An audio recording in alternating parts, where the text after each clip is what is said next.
Hi, I'm Katherine Prath. I'm the head of Global Giving at NI. And my name is Dr. Kazique Prince. I am the Global Director for Diversity, Equity, Inclusion, and Belonging. And Kazique and I are here today to give an overview of our Brands Take a Stand process that we have at NI. Yeah, one of the biggest things I think companies are dealing with is that their companies, their employees in particular, are facing a lot of big challenges, and their employees are expecting them to take a stand on critical issues that might be impacting them and the company. Yeah, so a couple of years ago at NI, we formed a cross-functional team, our Brands Take a Stand team, to address the fact that there were no playbooks out there on how to take a stand on issues and what to do and how to do it. So we formed our cross-functional team, the Brands Take a Stand team, to address those issues. And Kazique and I want to share some of those key takeaways and learnings and how we've evolved over time over these last couple of years. And we just want to say, every company is different, so some of this may apply to you, and some of it you might be at a different stage, for your company. But we hope that there's some helpful tips in here for you. So our first tip for you is to form a cross-functional team, and this is the team that's going to make the recommendation to your governing body on the stance that you want to take. And so we wanted to represent our different stakeholders as part of that process. So we have Kazique, our head of DEIB, as part of that. We have HR, communications, marketing, brand, our corporate impact team, government affairs is part of that. Did I miss anyone? Kazique, investor relations is also a part of that evaluation process. So this cross-functional team is one that is going to put together that recommendation that goes to our Impact Council. And one of our key learnings that we had over the last couple of years is that both of us are headquartered in our headquarters here in Austin, Texas, and we realized that we needed to have a more global lens on the things that we were looking at. So we added global GeoHR to this cross-functional team, and that's so that we are intaking the issues that are global in nature. We don't just have the lens of our headquarters, and then we also want to make sure that when we communicate the issues at the end, and once we've made that decision, that we are thinking about whether or not something like that was going to resonate in a particular region, for example. And so GeoHR has been one of the big evolutions that we've made as a company.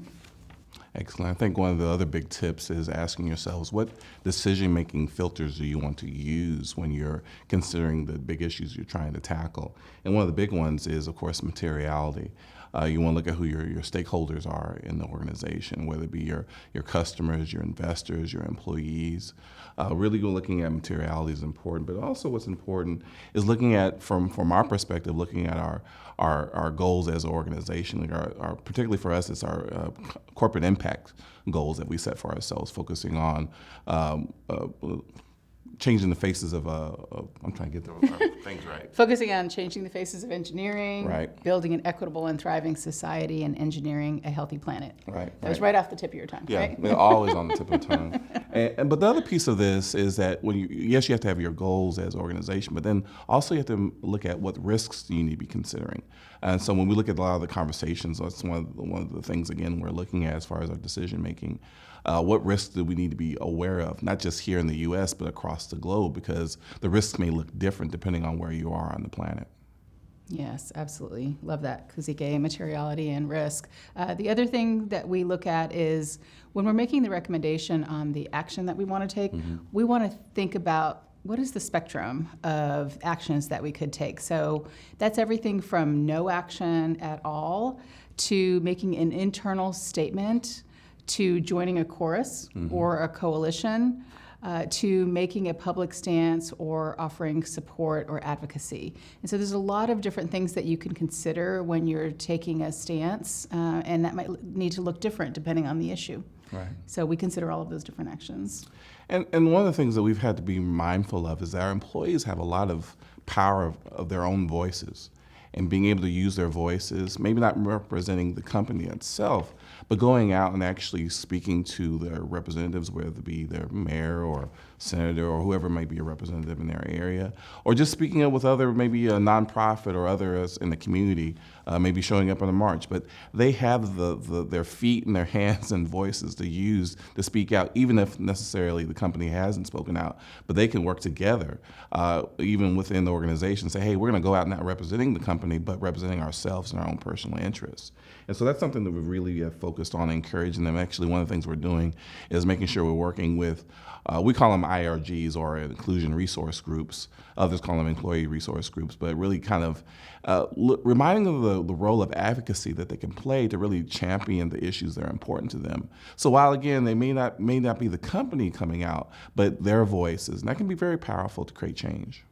Absolutely, and so providing that enablement to them on training, if you will, of what are some of the options that are available to you as an individual, right? Voting, joining a nonprofit organization, as you mentioned. Right. There's some of the really powerful ways and then how to be more effective when you're meeting with lawmakers. Right. That's been another important piece that we worked with our government relations team to roll out that training. And so we want to help people be more effective as they're doing some of that personal advocacy. And one of the things we've added as part of our kind of to be more intentional about the work is actually having an advisory through our IRGs, working directly with them to get their feedback, to get their input, and making sure it's a two-way communication. So we're learning from them as hopefully they're learning from us some of the issues. And so one example of that is that it's not just hearing what decision was being made by the executives, but coming back and getting feedback about what that decision and implications of those decisions. So it's that ongoing relationship that we're wanting to make sure that we build and be intentional about that work. Yeah, and that's really exciting, right? That getting that input before we make a recommendation, and then also they've been really powerful in terms of sharing some of the messages that go back out to our employees, right? Something that I like to hear you talk about, Kazique, I've learned from you, is how we can make sure that we're paying attention and working with people who are closest to the pain, furthest from the power. And so in many cases, that is our IRGs. And so we want to really make sure that their voices are heard in our process. The other thing that we focus on is ensuring that we have a governing body, right? So our cross-functional team is the one that's making those recommendations on materiality, assessing materiality and risk, and what is the recommended action. But you need a governing body in place that's going to make those decisions. And so at NI, we have an executive leadership team that makes those decisions called our Impact Council. And so we have that in place. And the other key learning that we've made is building agility into our process. I remember the first issue I think that we handled as a team took us about maybe 8 business days, and our CEO said, go faster. And so we realized that we needed to go faster. So now we are leveraging some of our tools to work asynchronously. And so those are things like chat and being able to make our assessments asynchronously so we don't have to wait to convene in a meeting, to make some of those decisions and those recommendations. So that's been a big learning for us. And the other thing is that we have learned over time, these are complex issues, and so we do not expect to reach consensus as we're working on our cross-functional team. There's a reason why we represent different stakeholders on this cross-functional team, so we should welcome, and we do welcome, that diversity of thought and opinion that goes into that process. So definitely don't expect consensus. There are complex issues. And so along with that, the last tip that we have for you is our building transparency into the process. And so as we're talking through and evaluating risk and materiality and making a recommendation, there's a lot, as I mentioned, a lot of diverse opinions about what we should do in terms of taking a stance. And so initially when we shared our recommendation with the Impact Council, we were sharing the summary level recommendation, and we really learned to treat it more like the Supreme Court and be able to tell them and give them the transparency into dissenting opinions. So we'll give them that high-level recommendation, but we've added the dissenting opinions so that they can have a lot more transparency and visibility into the recommendation itself so they can make a really well-informed decision.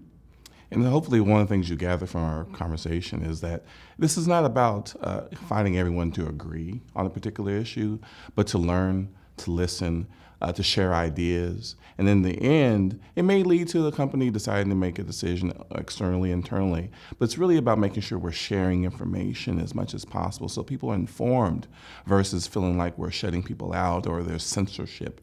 But there's an attempt to really build a common understanding or a common kind of direction that we want, and with options of what they want to do.